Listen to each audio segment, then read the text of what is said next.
So uh, let us start today. I will request everyone to uh,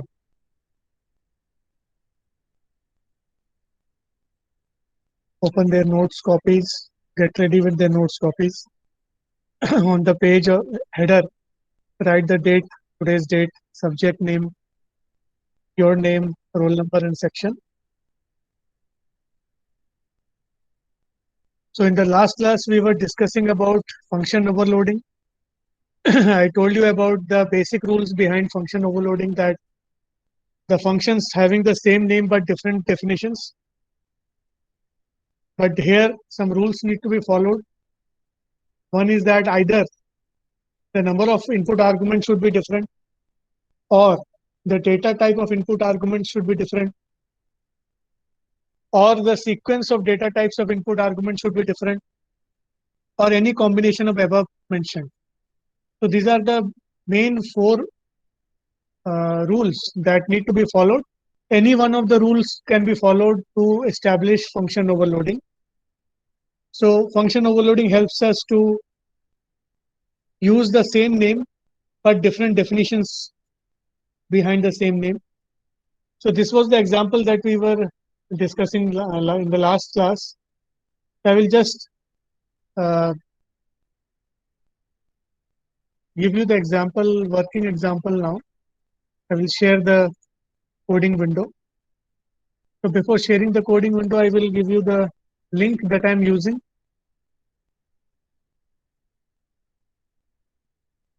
In the chat, I am giving the link, and use the link to access the online compiler. I am sharing the coding window now.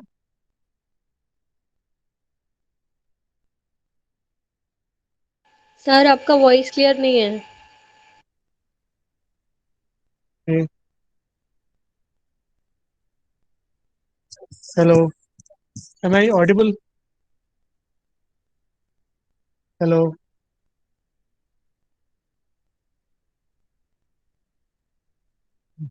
बाकी सबको भी मेरा आवाज नहीं आ रहा है क्या? Yes sir, नहीं आ रहा है, एकदम कट कट के आ रहा है।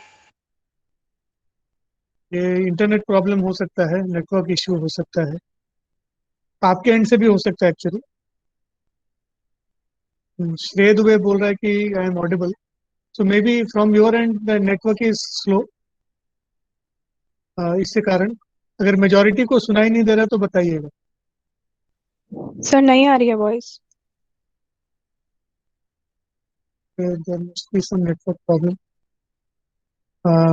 कोई बात नहीं, I am recording the meeting, तो आपको वो रिकॉर्डेड भी मिल जाएगा. Just try to follow what I am telling, और जितना समझ में आए उतना करते जाएं. और जो कोडिंग स्क्रीन है वो दिख रहा है क्या?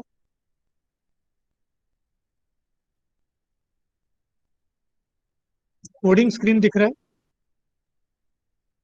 नो सर, विजिबल नहीं है.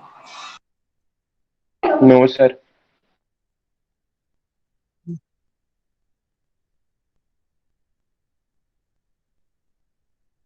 किसी किसी को दिख रहा है कोडिंग स्क्रीन? ये शायद नेटवर्क इशू के कारण. चलिए आप लोग जो है कोडिंग स्क्रीन ओपन कर लीजिए. मैं अभी हम जो कोडिंग करेंगे मैं चैट बॉक्स में उसको शेयर कर दूंगा. ठीक है, जिनको दिख रहा है उन लोग साथ साथ करते जाइए. मैं कहते भी जाऊंगा, आप लोग जिनको दिखाई नहीं दे रहा वो अपने कोडिंग विंडो पे कोड करना शुरू करें. I will speak out the instructions so you can easily understand. So so we are talking about function overloading. So what I am doing, I am now going to create two functions, add functions जो हम create करेंगे. तो सबसे sir पहले मैं आवाज भी नहीं आ रहा और स्क्रीन भी नहीं दिख रहा।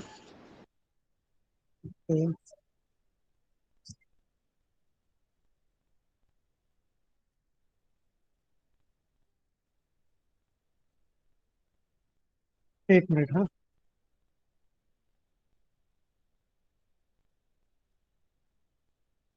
मेरी तरफ से तो सब क्लियर है.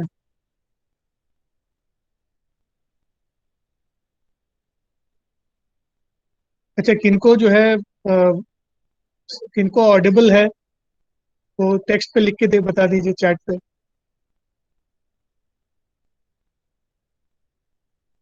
यस करके बता दीजिए तो I will understand that I am audible to everyone.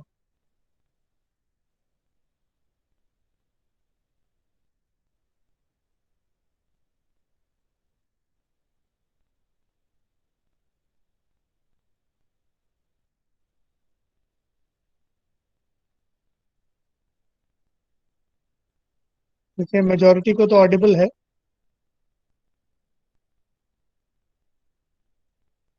ठीक. सो नेटवर्क इश्यूज के कारण कभी भी होता है, किसी किसी को ऑडिबल नहीं है, that is maybe due to slow network. आप कोशिश करिए अपने साइड से कि आपका नेटवर्क सही रहे. फिर आप कैसे करेंगे वो जो जैसा भी है वैसे ही चलेगा.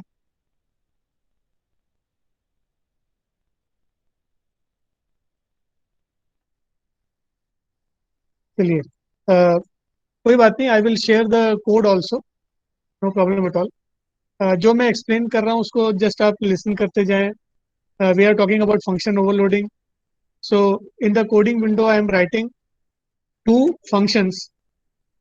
तो पहला फंक्शन है void, void लिखा है मैंने, स्पेस लगाया है, ऐड लिख रहा हूँ, add, ब्रैकेट्स ओपन किया मैंने, उसमें दो इंटीजर वैल्यूज मैंने लिखे int I comma int j as input arguments. और ऐड का जो डेफिनेशन है कर्ली ब्रैकेट ओपन क्लोज करके, उसमें मैं लिख रहा हूँ सी आउट डबल कोट्स के अंदर backslash and sum equal to double quotes complete double less than symbol I plus j, bracket में I plus j लिख रहा हूँ. So what I'm trying to do is to print the value of I plus j in the output screen. Then semicolon लगा दिया मैंने. So this becomes the definition of add function for two variables for adding two numbers. Again, I am writing the same add function, void add brackets के अंदर में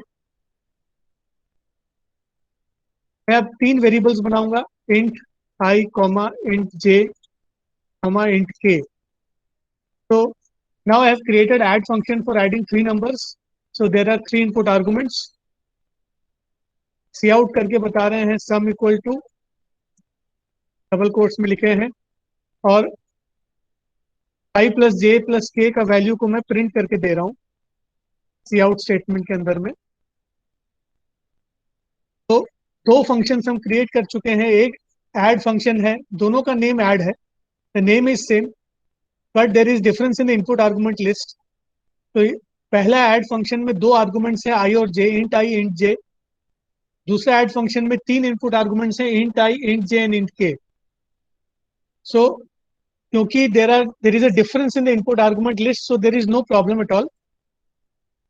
लेकिन अगर सोच लीजिए मैंने इंट आई और इंट जे करके जो है ना मैं दो ऐड फंक्शंस बनाता हूँ, मतलब दोनों ऐड फंक्शंस में दो ही इनपुट आर्गुमेंट्स हैं और दोनों इनपुट आर्गुमेंट्स जो है वो इंटीजर्स हैं.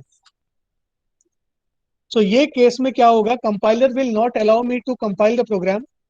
से अभी जैसे मैंने एक ऐड फंक्शन बनाया जिसमें int i comma int j है, और दूसरे ऐड फंक्शन में भी मैंने int i comma int j लिख दिया है.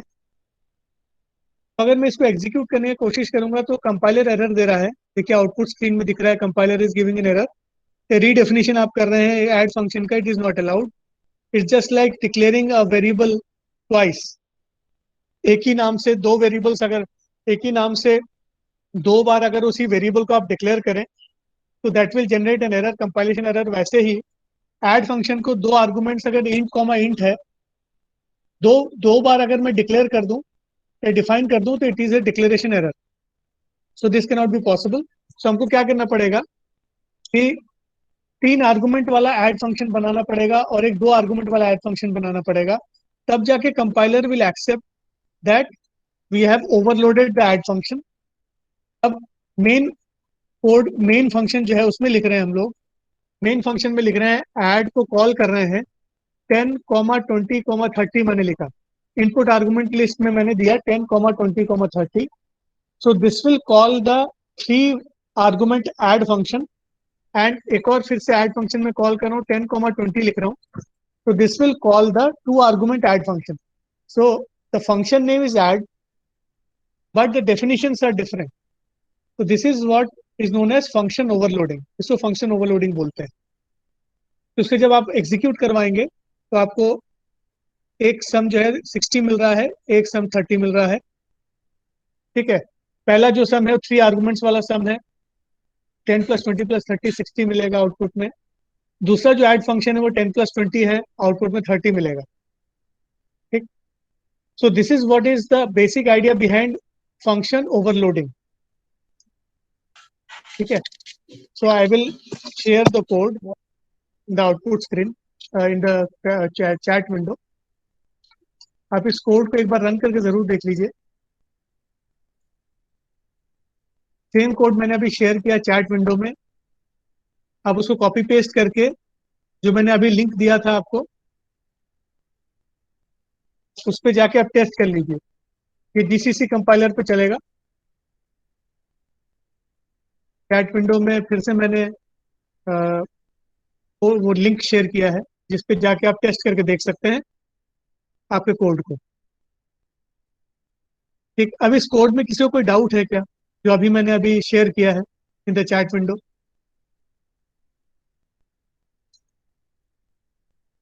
कुछ क्वेश्चन पूछना है इसमें ओवरलोडिंग में?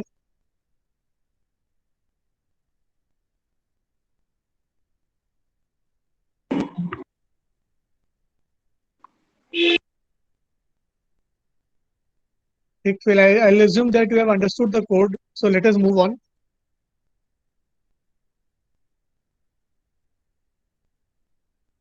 I will share the presentation screen.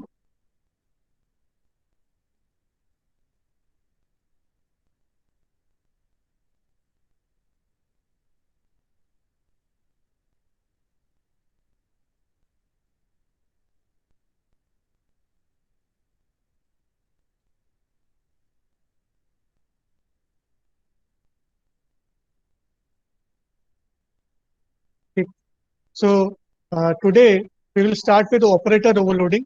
So अपन अभी जो अपन ने देखा फंक्शन ओवरलोडिंग का कॉन्सेप्ट है, सेम कॉन्सेप्ट जो है वो ऑपरेटर ओवरलोडिंग में यूज होता है, because operators act as functions in C++. तो C++ में जब हम ऑपरेटर्स को यूज करते हैं, दे एक्ट लाइक फंक्शंस, जहाँ पे operator name itself is the function name and the arguments given to the operator.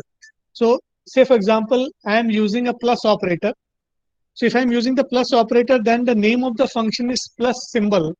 The symbol plus becomes the name of the function, and the left hand side and right hand side LHS और RHS जो हम दे रहे हैं plus operator को for addition purpose, those becomes the 2 arguments given to the function.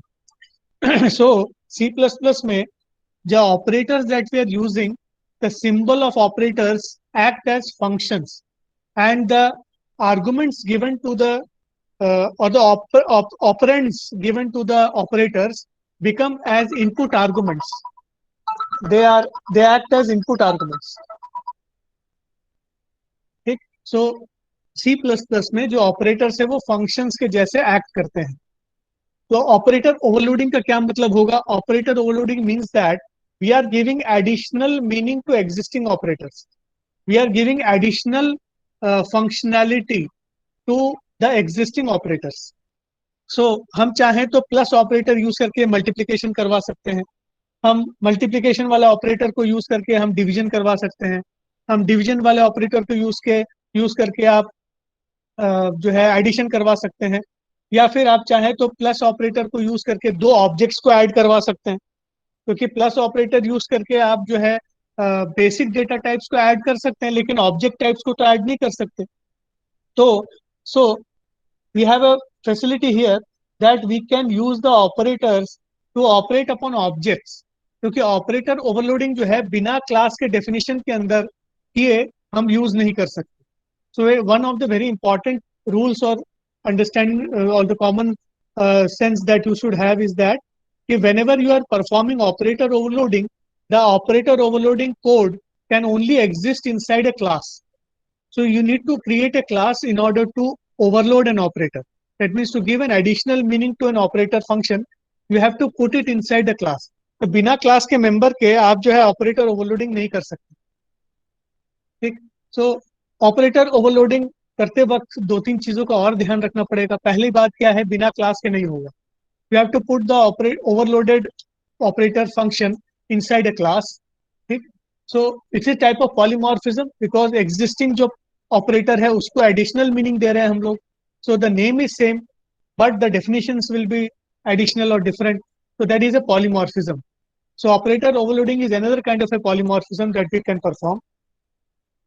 The overloaded operator should follow the usual rules laid by the compiler. ये जो है जैसे प्लस ऑपरेटर यूज करके आप कोशिश करें एडिशन ही करें, प्लस ऑपरेटर यूज करके मल्टीप्लिकेशन ना करें क्योंकि इट क्रिएट्स अ कंफ्यूजन। कर सकते हैं लेकिन करना रिकमेंडेड नहीं है। We define the overloaded operator as a function with operator keyword attached before the operator symbol. So the operator करके जो keyword है उसको use करना पड़ता है when we are overloading an existing operator. So only existing operators can be overloaded. हम नया कोई operator नहीं बना सकते। जो existing operator है सिर्फ उसी को overload कर सकते हैं। We need to use the keyword operator before the operator symbol. So here is the uh, uh, basic two category of operators we have. One is unary operator, which has only one argument, only one कहना चाहिए operand, and another is binary operator, which will have two operands. So operands are nothing but input arguments. So unary operator जैसे plus plus एक unary operator है, जैसे I plus plus लिखते हैं तो I becomes the argument, plus plus is the symbol.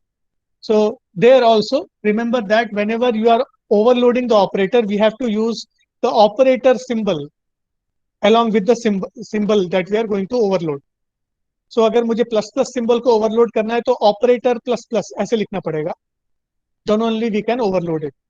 और ये इसमें जैसे एक फंक्शन जैसे होता है वैसे इसको भी लिखना पड़ेगा, रिटर्न टाइप बताना पड़ेगा, name of the function is the symbol, brackets में input argument list, curly bracket में कोड लिखना है।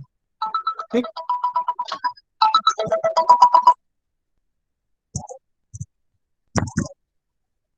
क्लास चल रहा है मेरा।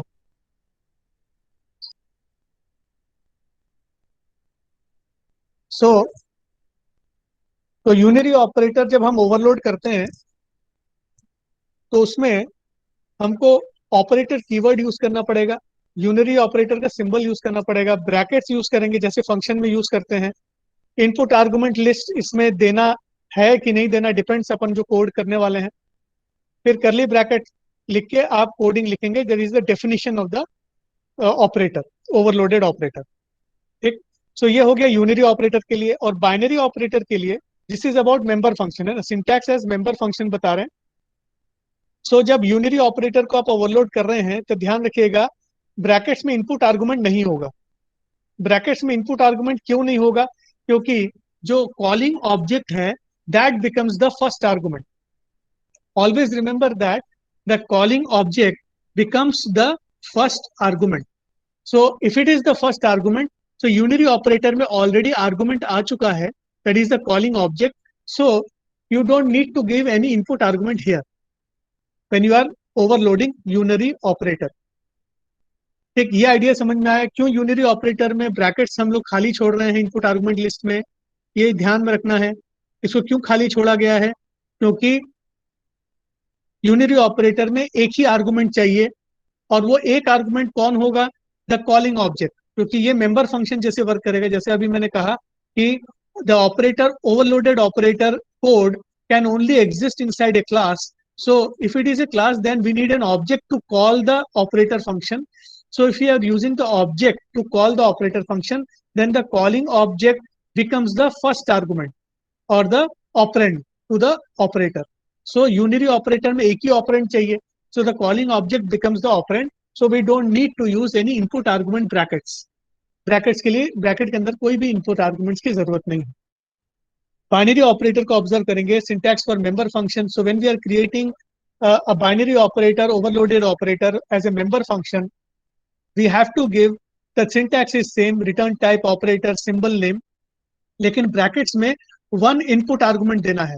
Why do we need one input argument? Because the calling object itself becomes the left hand side and one input argument which you are giving here inside the brackets becomes the right hand side. So two arguments इसको वैसे मिल जाएंगे. So binary operator needs only two arguments. Calling object becomes the one argument, that is the left hand side, and right hand side becomes the another argument which comes in the input argument list. ठीक. So ये syntax है, इसको याद रखिएगा. Unary operator में brackets के अंदर में कुछ भी नहीं देना और बाइनरी ऑपरेटर में ब्रैकेट के अंदर में एक आर्गुमेंट देना है. So let us see how it is work. एक एग्जांपल है, मैं अभी इस एग्जांपल को आपको डेमोन्स्ट्रेट करके दिखाता हूं. So again we will move on to the coding window. अभी मैं प्रेजेंटेशन थोड़ा कोडिंग विंडो की तरफ ले जाता हूं.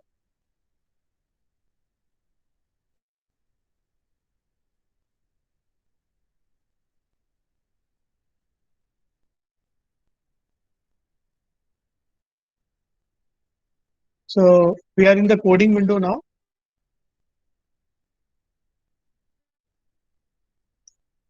अभी हम ऑपरेटर ओवरलोडिंग के बारे में डिस्कस कर रहे हैं.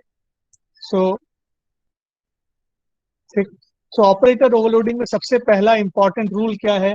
That the operator overloading function should be a member function और should be inside a class, should be defined inside a class. मतलब क्लास के बिना ऑपरेटर ओवरलोडिंग पॉसिबल नहीं है, बिना क्लास के नहीं होगा. सो सबसे पहले मुझे क्लास बनाना पड़ेगा. तो I have created class A. Class ए के अंदर में कोड लिख रहा हूं मैं. जैसे डेटा मेंबर इसमें एक बना लेता है, जैसे डी डी करके एक डेटा मेंबर बना रहे हैं. पब्लिक में हम बाकी का चीजें लिखने वाले हैं. जैसे I want to create a parameterized constructor to fill up the contents. So int I b equal to I semicolon. And ये हो गया, डेटा इसमें फिलअप हो गया है. अब हम एक फंक्शन बनाते हैं to show the data. This member function will show the data.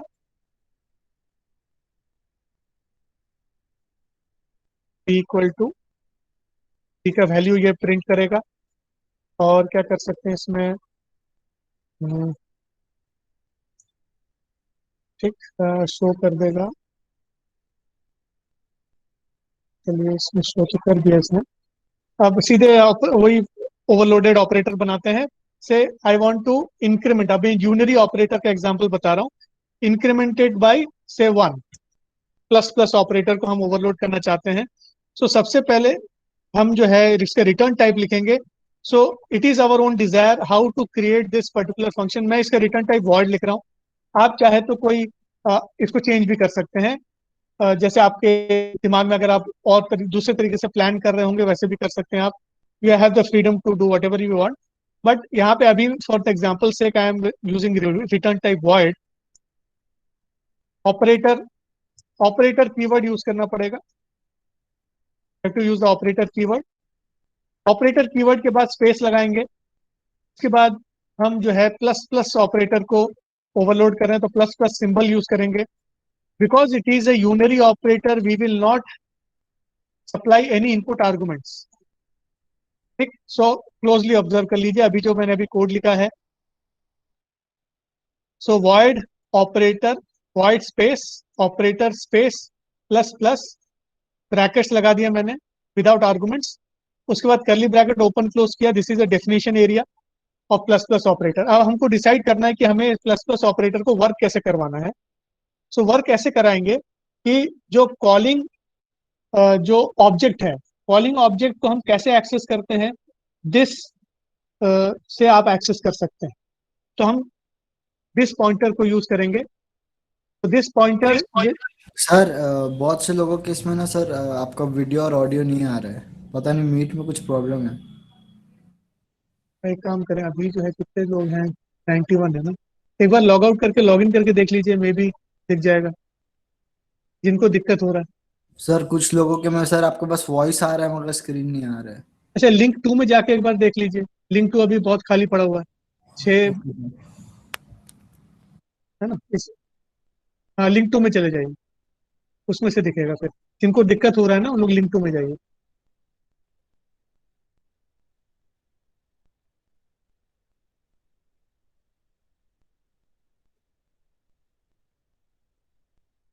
ठीक, अभी मैं आई विल कंटिन्यू नाउ। जैसे अभी अपन ने डेफिनेशन लिख रहे हैं, ऑपरेटर प्लस प्लस करके अपन ने उसको डिफाइन किया है। रिटर्न टाइप मैंने वॉइड रखा है। अब plus plus operator is a unary operator, so it needs only one argument, that is the calling object.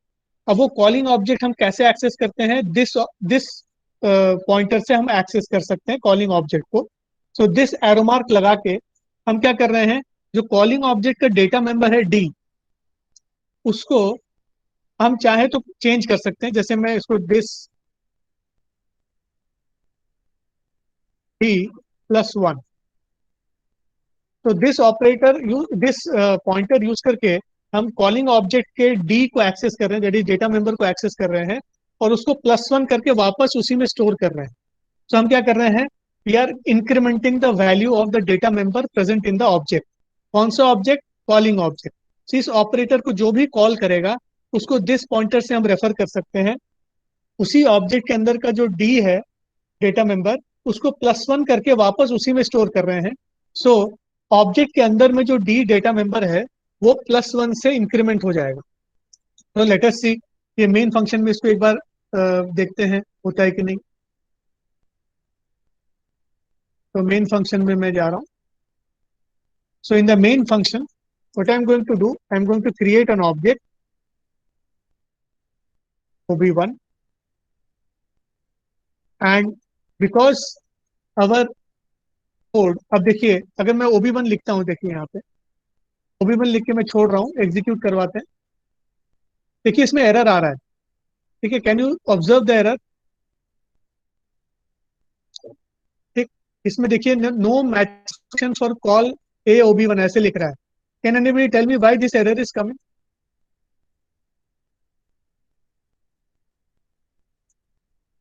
अभी ये जो कोड अपन ने लिखा है ए स्पेस ob1, उसके एरर आ रहा है। देखिए यहाँ पे बोल रहा है no matching function for call a double colon a brackets. इसे क्या मतलब है?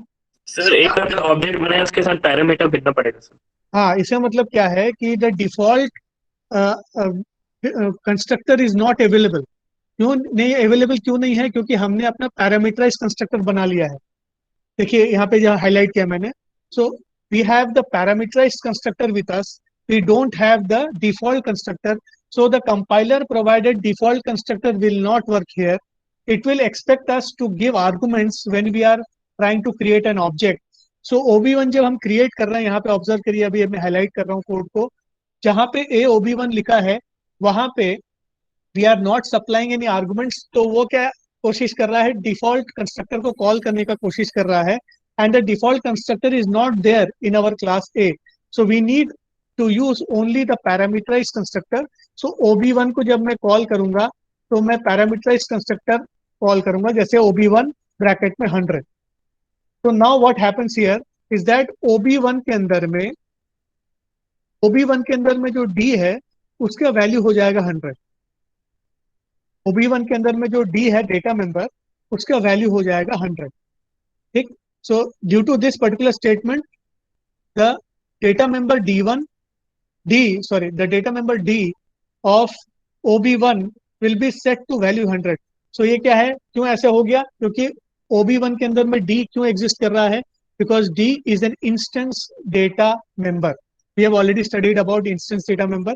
so instance data member है d, that's why d का वैल्यू 100 हो रहा है ob1 के अंदर में। अगर ऐसे हम ob2 ob3 अलग अलग बनाते तो अलग अलग d बनता। अभी ob1 के लिए एक d बना है जो ob1 के अंदर ही है और उसका वैल्यू 100 है। अब ऑब्जर्व करें कि हम इसको शो करते हैं, अगर ob1 डॉट शो, तो here what will get is the value 100।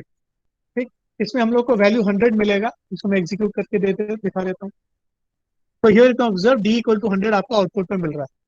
ठीक है, सो d इक्वल टू 100 ये आपको आउटपुट में मिलेगा आपको, बिकॉज ob1 में जो d है उसका वैल्यू 100 है, क्योंकि हमने कंस्ट्रक्टर के थ्रू 100 वैल्यू सेट किया है d का। अब देखिए ob1 प्लस प्लस ऑपरेट कर दिया, प्लस प्लस ob1। यहाँ पे important क्या है कि ऑब्जर्व करना है ऑपरेटर की OB1 के अंदर डिफाइंड है। इंपॉर्टेंट चीज को अंडरस्टैंड करें कि ऑपरेटर OB1 के अंदर डिफाइंड है, इसीलिए हम OB1 को यूज करके प्लस प्लस ऑपरेटर को कॉल कर सकते हैं। सो रिमेंबर कि यहाँ पे ये फंक्शन जब कॉल होगा इसका इक्विवेलेंट स्टेटमेंट क्या होगा, ऑपरेटर प्लस प्लस ब्रैकेट में एड्रेस ऑफ OB1। ठीक, रिमेंबर ये कैसे हुआ? कैन एनीबडी टेल मी, ये जो अभी मैंने लिखा है ये कैसे ऐसे कैसे हो गया?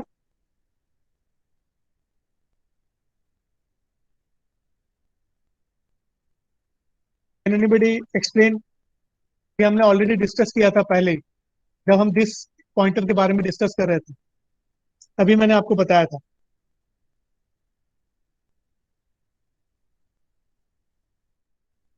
अभी मैं हाईलाइट करके रखा हूँ कोड को। Anybody can tell me why I am writing this code, why this code is correct?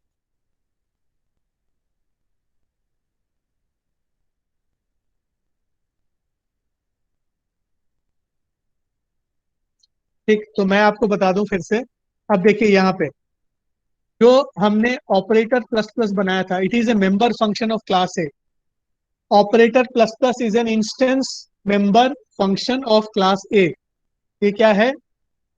Instance member function. ठीक है, इंस्टेंस मेंबर फंक्शन है। Instance member function inside class है, इसका मतलब जितने सारे ऑब्जेक्ट्स बनेंगे सभी ऑब्जेक्ट्स इनको डॉट ऑपरेटर लगा के एक्सेस कर सकते हैं। So what we have done here, we have created an object OB1.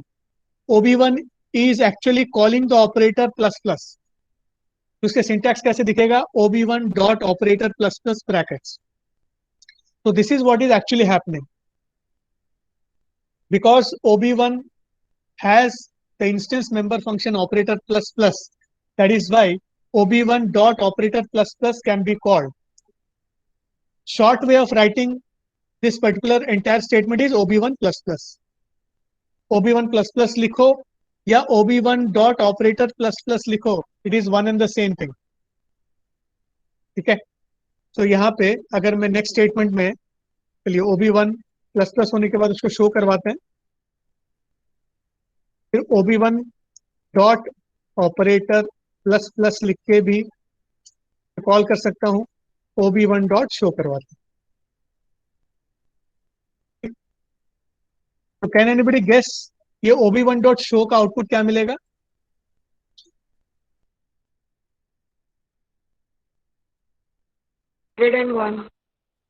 हाँ, 101 यहाँ पे मिलेगा। और ये वाले शो का फंक्शन का आउटपुट क्या मिलेगा? 102। 102 एग्जैक्टली। चलिए इसको रन कर लेते हैं।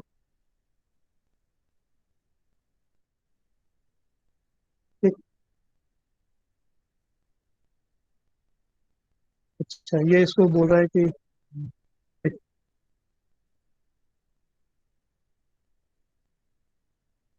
ठीक है, अब प्लस प्लस OB1 लिखा है मैंने।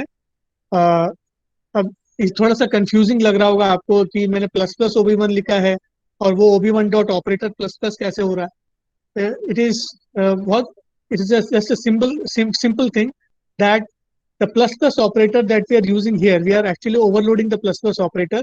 ये प्री इंक्रीमेंट ऑपरेटर ओवरलोड हो जा रहा है।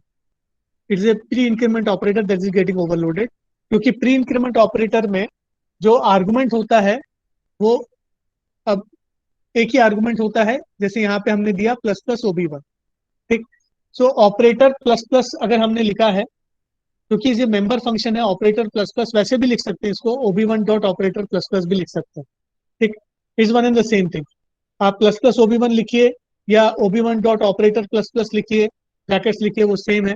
देखिए इसका आउटपुट देखिए यहाँ पे मिल रहा है हम लोग को, ये करेक्ट है, ये एग्जीक्यूट हुआ है। 102 आउटपुट में मिल रहा है। देखिए आउटपुट को ऑब्जर्व करिए, आउटपुट में हमको मिल रहा है 101 102। ठीक, सो ये जो हमने अभी जो लिखा है, ये ऑपरेटर ओवरलोडिंग का एक एग्जांपल है। यूनरी ऑपरेटर को ओवरलोड कर रहे हैं हम लोग, यूनरी ऑपरेटर को ओवरलोड कर रहे हैं, तो plus plus pre increment operator है उसको ओवरलोड कर रहे हैं। ठीक है, सो यहाँ पे किसी को कोई डाउट है क्या? अच्छा, मैं इस कोड को जो है कोडिंग विंडो में आपके चैट विंडो में शेयर कर देता हूँ, और इसको ट्राई करके एक बार देख लीजिए।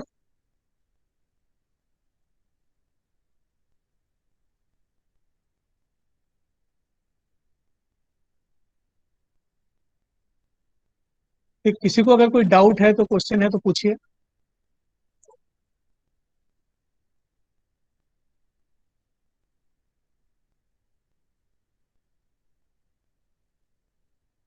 Any doubts, any questions related to this unary operator implementation?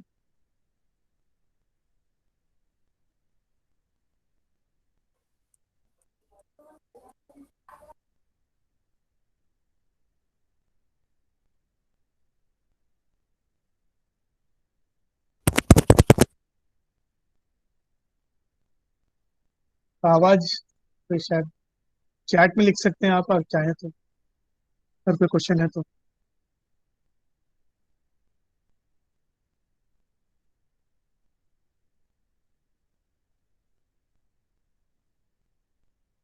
ठीक, so I assume that you have understood the concept operator overloading. Unary operator को ओवरलोड करके अभी अपन ने देखा है।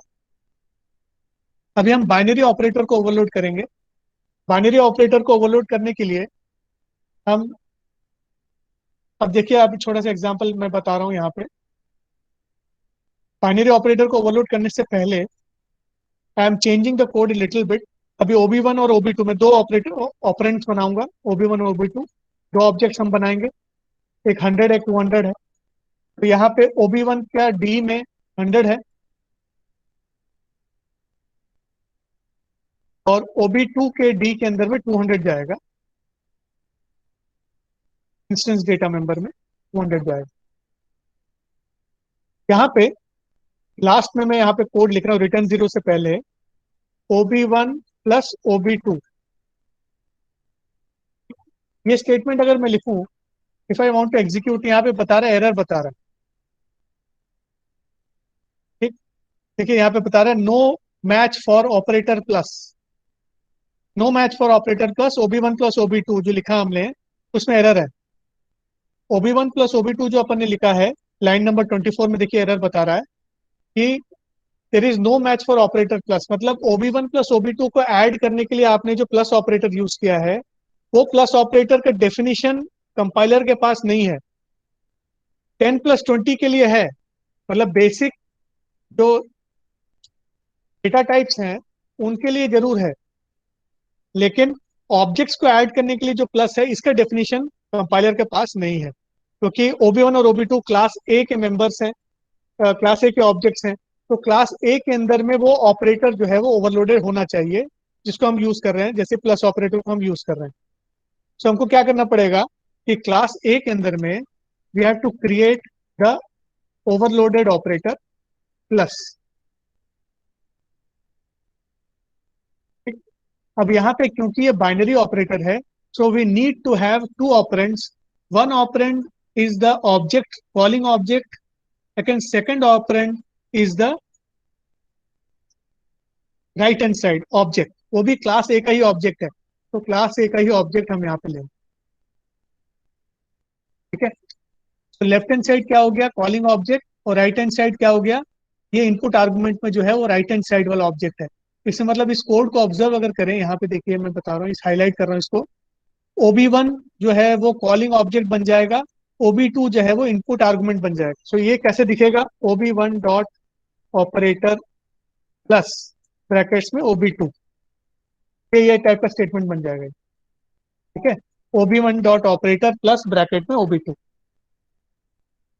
तो दिस विल हैपन। सो यहाँ पे ये जो इनपुट आर्गुमेंट में अपन ने OB दिया है, इसमें OB2 चला जाएगा, और OB1 कहाँ मिलेगा, OB1 हमको दिस पॉइंटर से मिल जाएगा। सो हम क्या लिखेंगे यहाँ पे, सी आउट कराते हैं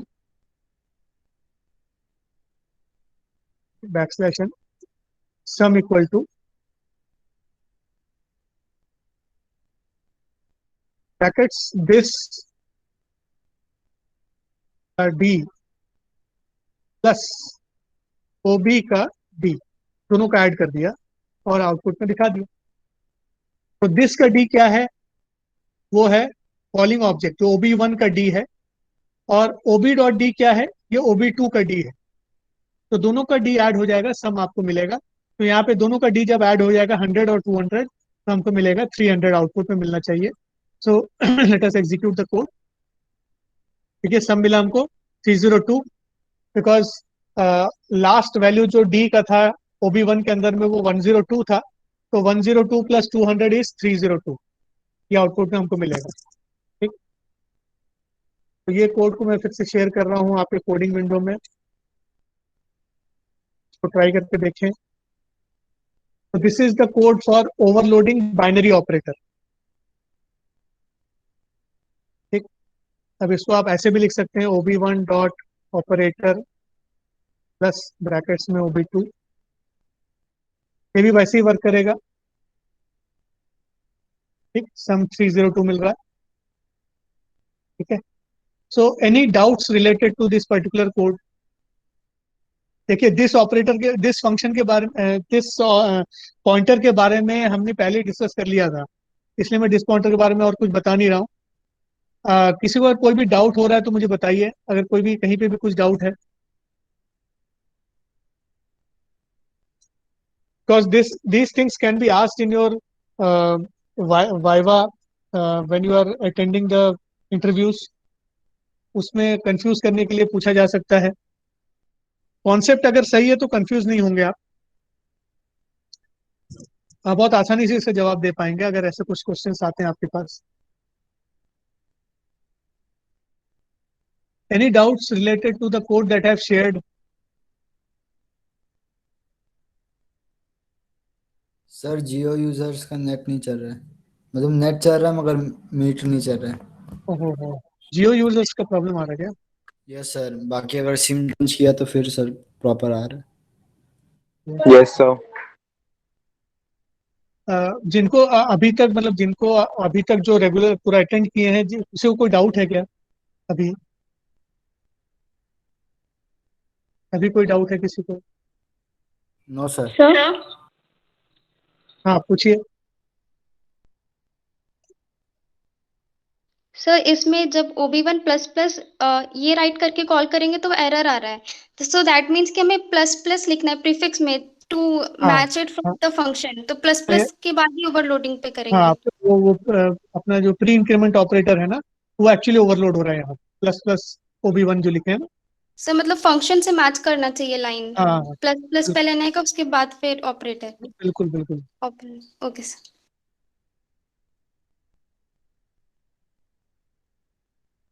So this was about operator overloading. We have seen the example here. ठीक है, चलिए आज हम इसी टॉपिक पे हम लोग एंड करते हैं। अभी अगर किसी को कुछ डिस्कशन करना है तो we have some time now.